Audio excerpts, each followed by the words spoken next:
సమాధి నిర్బీజ సమాధి. సమాధి స్థితి యొక్క ఉన్నత స్థితియే నిర్బీజ సమాధి.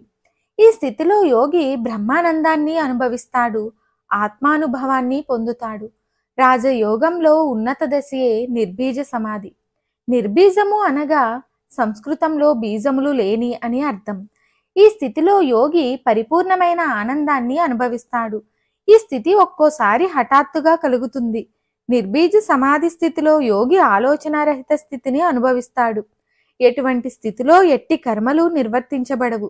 ఈ స్థితిలో కర్మ బీజాలు కూడా ఉండవు. ఇట్టి స్థితిని అనుభవిస్తున్న యోగి జనన మరణ పునర్జన్మల చక్రం నుండి బయటపడతాడు. ఈ నిర్బీజ సమాధి స్థితిలో యోగి సర్వబంధాల నుండి విముక్తుడవుతాడు.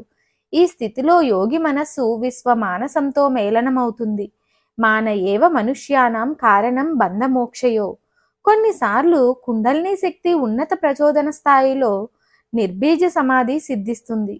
ఒక యోగి ఈ స్థితిని పొందితే అతడు ద్వంద్వ భావనలు దాటిపోయి ఉంటాడు. ఇట్టి స్థితిలో ఒక యోగి గొప్ప మనోప్రకాశంలో ఉంటాడు. ఇట్టి స్థితిలో యోగి నామరూపాలకు అతీతమైన స్థితిలో ఉంటాడు.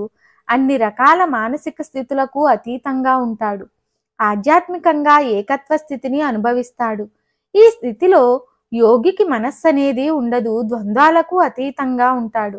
ఈ నిర్బీజ సమాధిలో ఎవడైతే స్థితుడై ఉంటాడో అట్టి యోగ భగవానుడు నిర్వీణాన్ని పొందుతాడు. మరిన్ని ఆధ్యాత్మిక విషయాల కోసం మా ఛానల్ను సబ్స్క్రైబ్ చేయండి. వీడియో నచ్చితే లైక్ చేయండి, షేర్ చేయండి, కామెంట్ రూపంలో మీ అభిప్రాయాన్ని తెలియచేయండి.